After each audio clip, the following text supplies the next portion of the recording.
The film begins with a 10-year-old boy named Louis Barnaveld boarding a bus that will take him to Michigan, America, to go to the house of his uncle named Jonathan, who is an ordinary wizard. After the departure of his parents because of an accident, Jonathan asked Louis to stay with him. Not long after the bus stopped, Jonathan appeared to welcome Louis. However, Louis felt a little strange with Jonathan's appearance, which he thought was unusual and scary. Then Jonathan grabbed Louis's bag and took it and got off the bus. They had just taken a few steps when suddenly a large clock in the center of town rang, which made both of them look quite shocked and silent for a moment. Then Jonathan asked Louis to get into his car that would take them to Jonathan's house. Moments later they arrived at Jonathan's residence. Loggy Louis was flabbergasted by the appearance of his uncle's old house, which looked like a haunted house. As they were about to enter, suddenly a neighbor of Jonathan's named Hanchett reprimanded him for being bothered by Jonathan's act of playing the trumpet at 3 in the morning. After the little drama that happened in front of his house, Jonathan asked Louis to come in. Once inside the house, Louis was again amazed at the contents of his uncle's house, which had a super large collection of watches of various types. Then from the back room suddenly appeared a woman named Florence, who was Jonathan's friend, as well as a witch who was a little far more powerful than Jonathan. They lived alone in that big old house. After introducing Louis to his friend, Jonathan then asked Florence to make his nephew a chocolate cake. After that, Jonathan took Louis up the stairs that would lead them to a room that would become Louis's bed. Jonathan said everything in the room now belongs to Louis. Then Jonathan accidentally made Louis cry with a ball, because it turned out that the ball was the last object that Louis' parents gave him before the accident occurred and made the lives of his parents fly, making Louis an orphan. Then Jonathan immediately took out a number of tissues from under his shirt. After Louis put away his luggage, they played cards in the living room. An amazing thing happened. Louis, who had never played cards before, suddenly managed to beat his uncle easily, and Florence, thanks to all the cards she held, suddenly changed and made him win. Since it was already late at night, Louis went into his room and slept. However, shortly after Louis fell asleep, a voice that came from nowhere woke Louis up. Then slowly Louis went outside his room to find out where the source of the sound was coming from. But something from behind the wall suddenly startled Louis, so he ran screaming back into his room. The next day, Louis, who was going to his new school, had to see a small commotion between Jonathan and his friend, who didn't know what the fuss was about. After saying goodbye to his uncle, Louis then walked out of the house to go to school alone. Arriving at school, everyone looks away from Louis because he is a new kid and also has quite a strange appearance with the big glasses he wears. But one of the children named Tarby suddenly asked him to join in playing basketball with his friends. Louis, who was not good at playing basketball, then made himself an outburst of his friend's frustration because of Louis' mistakes in playing basketball, and he was even seen falling several times, which caused his team to lose. After that, Tarby, who was seen playing alone, was approached by Louis. Then Tarby asked Louis to accompany him to play. Louis then opened the conversation by asking why Tarby played alone and did not play football with his other friends. Then Tarby replied that his friends always made Tarby a substitute player. That's why Tarby prefers to play alone. That night, while sleeping, Louis dreams of meeting his mother. In his dream, his mother said that Louis must be a brave child. She also asked Louis to fetch a book and a key. Louis soon woke up from his sleep. Then he heard a strange sound from outside his bedroom. After gathering his courage, armed with a Louis flashlight, and walked out. Louis slowly walked past the dolls with strange and scary shapes. But Louis kept walking and muffled his fear. Moments later, Louis finds his uncle pounding something furiously with an axe. Louis, who saw that, immediately ran as fast as he could into the room, then packed all his things because he was going to run away from the old house full of mystery. However, Louis was not allowed to leave his uncle's house. Things in the house suddenly moved by themselves, trying to prevent Louis from escaping. A few moments later, Uncle Jonathan came and asked Louis not to leave. After that, Jonathan brought Louis into a room. Louis was again amazed by all the objects in the room. Jonathan then said that he was just an ordinary magician. After that, Jonathan told Louis about the origin of the house. Jonathan said that in the past the house belonged to a wizard couple named Isaac Izzard and his wife Alina. After they died, it turned out that they left behind a magical clock that was quite terrible. Jonathan has done all the ways to muffle the sound of the magical clock with another sound. That's why every night Louis wakes up and looks for the source of the sound of the magical clock. But all his efforts were also fruitless. Then suddenly Louis said if he wanted to be a wizard, Jonathan then gave him a stack of books for Louis to learn to be a good wizard. The next day, when Jonathan took Louis around the house, Jonathan, who had previously said that there were no rules in the house, then now asked Louis not to open a box stuck to the wall. If Louis breaks it, Jonathan doesn't hesitate to kick Louis out. That night, Jonathan returned to find out about the whereabouts of the magical clock through his ex book. Not long after, his friend came after looking for the magical clock in the basement, but he didn't find anything there. Then Florence asked Jonathan to tell Lewis everything that happened in the house, because Isaac might be dead but he's still very dangerous. The next day, after school, while eating chocolate cake with Tarby, his friend asked Lewis to remove the glasses from his face because he didn't want Lewis to become the laughingstock of the other kids, because the glasses he was wearing made Lewis look weird. A few moments later, Jonathan came to take Lewis home. At night, Lewis and Florence teach a spell to Lewis through the spellbook, but Lewis read it nervously. Then Jonathan and Florence asked Lewis to focus more. Lewis followed the suggestion and began to close his eyes to focus his thoughts, but what Lewis did just made himself look weird. After that, Jonathan entertained Lewis with his trumpet playing, which made his neighbors wake up and again disturbed because of the trumpet that Jonathan sounded in the middle of the night. Then Jonathan asked Lewis to touch the water in the fountain. Lewis then touched the water with his index finger, and suddenly several points of light like stars appeared and floated right above their heads. Soon other celestial bodies appeared, which made Lewis unable to believe what he was seeing. So close, they can touch and hold these objects. The magic that was so beautiful that night made Lewis smile happily. It was late at night. Jonathan put Lewis to sleep and then thanked Jonathan for making him smile tonight. When Jonathan leaves the room, Lewis asked about the reason why Jonathan ran away from his house in the first place. Then Jonathan said that his father, who was none other than Lewis' grandfather, didn't like Jonathan becoming a magician. And then they had a big fight before Jonathan finally left the house and decided to live alone so he could learn magic spells. This also made the relationship between Jonathan and his mother Lewis tenuous. That's why Jonathan didn't accompany his mother Lewis to his final resting place. However, Lewis said that his mother always spoke well of Jonathan and wanted to meet him before he died. The next day, Lewis tries to remove a cat from its cage using a spell from a book. However, what happened to Lewis instead changed the color of the cat's fur to a rainbow color. Not wanting to give up, Lewis tried another spell accompanied by Florence, which made his uncle suddenly fly and made Jonathan look quite surprised. After learning magic, Lewis then went to school. When he arrived at Lewis' school and his other friends queued up to wash their hands before entering class, it was seen that one of the children had not finished washing his hands. He even rinsed his mouth, while his friends queued behind.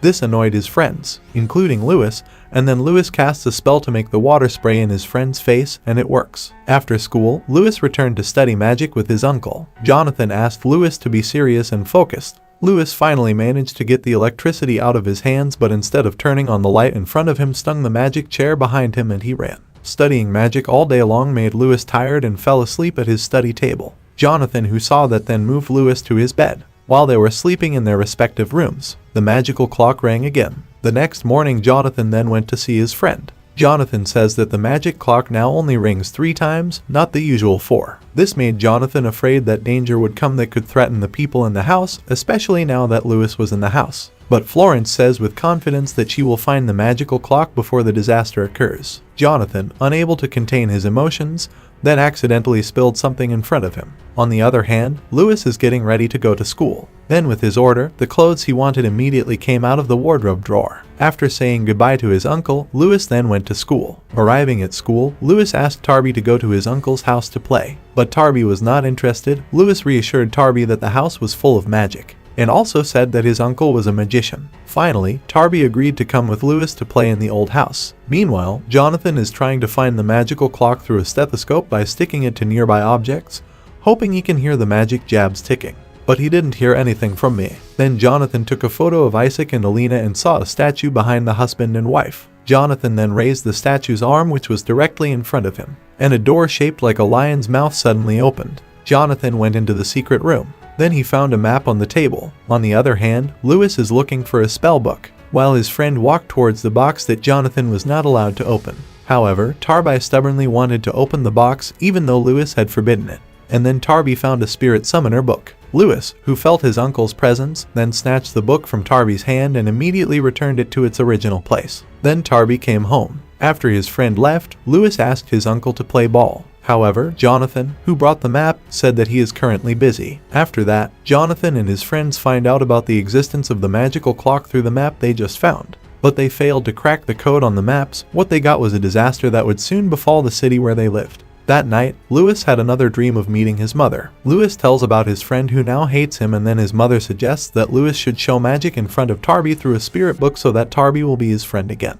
The next day, Lewis met Tarby and said that he wanted to show Tarby some magic. After school, in the evening, Lewis and Tarby went straight to the cemetery with a spirit-evoking book. They then choose which tomb they will raise their spirits. Tarby suggests the grave of a young child to be resurrected, but Lewis is not interested. Then, using the cardinal directions in the book, Lewis and Tarby walked to a tomb that was none other than Isaac's tomb. Lewis then drew blood from his hand, then dripped onto the book. After that, he continued to chant the spirit summoning spell. Soon the lid of the tomb opened and took out an arm that made Lewis and Tarby so scared that they ran away from the tomb area. Isaac also rose from his long sleep. The next day, all the objects in Lewis's room suddenly fell apart. On the other hand, Jonathan saw the statues in his house talking in unison, saying that someone had returned. Jonathan then rushed to Isaac's grave and found Isaac's grave open. After that, he went to Florence to ask for help against Isaac's spirit with his magic, because according to him, Florence has magic that is much stronger than him. But Florence refused because he did not want to make a mess. Another reason, since losing her husband and child, every time she does some magic, Florence always fails. That's why he can't help Jonathan. And then Florence suggested Lewis help Jonathan. However, as we all know, Jonathan is only a 10-year-old child. Then Florence and Jonathan put horseshoes on the door of the house to prevent Isaac from coming. After that, Lewis approached Jonathan to tell them what he had done last night with his friend. But Jonathan said that day he was busy working on a magic trick. Florence then arrives and says that Isaac has risen from his grave and will threaten their existence. To prevent that, Lewis temporarily lives with Florence at his house. In the evening, Florence told the beginning of the friendship between Jonathan and Isaac. In the past, both of them were very talented magicians. They often appeared together to show their magic actions, until finally Isaac decided to become a soldier and go to war in Germany. In that war, Isaac was later declared missing. Some time later, Isaac appeared to see Jonathan, but his condition was different. The current Isaac is no longer the old Isaac. Now he becomes grumpy and more powerful after getting lost in a forest, and in that forest, he meets an evil wizard who gives him the spirit-evoking book. However, then Isaac again left Jonathan and met Isaac with Alina. Then one night at his house, they performed a bloody ritual that cost Isaac's life. The ritual aims to make a clock key made of human bones, which are none other than the bones of his own wife. The next day, Lewis meets Tarby at school. Lewis said that their actions that night had created a big problem. Tarby doesn't accept it because Lewis thinks he's cowardly, then hit Lewis. After school, Lewis returned to his uncle's house. He entered Jonathan's study and found the map. Suddenly, all the books in the room flew to attack Lewis. Luckily, Jonathan and Florence got there on time. Lewis then says if he can read the code on the map, but Lewis wants to crack the map in a diner. Arriving at that place, Lewis immediately cracked the code on the map. Thanks to Lewis' help, Jonathan and Florence finally know the meaning of the map code, which says that the world will go backward until all living things on this earth are gone. Simple language back to the beginning. And it will happen on the night of a total lunar eclipse. After they returned home, suddenly all the contents of the house were a mess. This was caused by Isaac, who wanted to find a clock key. Jonathan, who knows this, then plans to destroy the key. But they failed. The lock was too strong to destroy. Then Lewis confessed that he was the one who resurrected Isaac with the spirit book. It made Jonathan disbelieve. Then finally Lewis regretted and cried for his actions. He also wanted to resurrect his parents who had died. But Jonathan could not accept Lewis's apology and then left him. Then Florence persuaded Jonathan to forgive Lewis because he was only a child. On the other hand, Lewis, who saw Isaac, was above Yancet's house, then ran to help Yancet and brought him into his house. Yancet, who did not believe in Lewis's words, then desperately returned to his house. Suddenly Isaac appeared from behind the door. Then Lewis asked Isaac to stay away from Yancet. But suddenly Isaac said that Yancet was his wife. So, the bone that Isaac used to make the key to the magic clock wasn't his wife's bone, but a Yancet bone after Alina killed him. So far Alina has not died and is still alive. Because of her magical powers, Alina can transform herself into any form and anyone, including Lewis's mother. So far, the one who is present in Lewis's dreams is not his biological mother, but Alina. The goal is for Lewis to find the book and then resurrect Isaac, because Alina can't do it herself because the magic that is in the box where the book is very big. Lewis, who was scared, then asked Jonathan and Florence for help, while the two of them were now locked in the room. But Jonathan and Florence didn't just give up. They finally came out through the glass at the top of the door, which they broke. After getting out of the room, Jonathan and Florence immediately rushed to find Lewis. Enter them into a room. Lewis's voice is heard, but there is no form. Until finally Jonathan and Florence's bodies were immediately bound by chains and hanging. Meanwhile, Lewis appeared in a state of confinement and also hanging, stuck underneath several sharp swords that could kill him if he fell. Isaac gave Jonathan a choice if they didn't give him the key soon. Then Isaac will take Lewis down. But suddenly Florence finally succeeded in removing his magic, which made them free from the chains, and Florence also managed to save Lewis with his magic wand. But unfortunately, Isaac has managed to get the key. Then Isaac ordered the statue that was in the house to attack them and drive him out. It didn't stop there when they attacked. The Halloween pumpkins that were in the yard suddenly attacked them, but luckily they managed to escape from the pumpkin attack. Then Florence brings an unconscious Louis and Jonathan to his house. Arriving at home, they then plan something to return to the old house to find the magical clock. Louis then showed his action using the ball in front of Jonathan and Florence. With strange movements, Louis finally managed to find the existence of a magical clock which turned out to be under the heater. They then rush back to the old house. But first, they have to fight the Halloween pumpkins. Soon they manage to get past the pumpkin attack with Florence's magic wand. It didn't stop there. Another attack came from a lion with leaf hair when they tried to unlock the door. Luckily, they made it in before the lion pounced on them. After that, they went into the heater, but unfortunately, Florence was caught by a big snake with a purple body. After passing through the heater tunnel, Isaac and Alina were seen ready to open the magical clock. Jonathan tries to stop them with his magic, but he fails. After successfully winding the clock machine, Isaac and Alina then left the place. Then Jonathan again tried to stop the clock mechanism with his key, but what happened was he turned into a baby. Louis then asked his ball for a hint, and it said that Louis had to say goodbye. Louis, who had given up, threw the ball into the clockwork. While the moon is slowly about to be completely eclipsed, time starts to move backward and everyone disappears one by one. When that happened, it turned out that the ball that Louis threw at the clock machine suddenly made the machine stop rotating. Louis then took a lightning bolt from his hand to attack Isaac and Alina. They then fall into the clockwork before vanishing. The glasses that Isaac is wearing then enter the wheels of the movement and bring the movement to a complete stop. Jonathan survived and returned to his original form, as well as Florence, who managed to tame the snake. Then Louis asked Florence to become part of his family with Jonathan, and the three of them finally succeeded in making the world safe from destruction. The next day, at school, Louis was again not allowed to join in playing basketball with his friends. However, Louis casts his magic, which makes his friends stunned and amazed by the power that Louis has, so his friends fight over him to make Louis part of their team. But Louis rejected it and chose to be friends with a girlfriend next to him named Rose. After school, Jonathan and Florence were ready to pick up Louis to return to the old house, which is now much more comfortable and peaceful because there are no more magical clocks to disturb their sleep. And the film ends.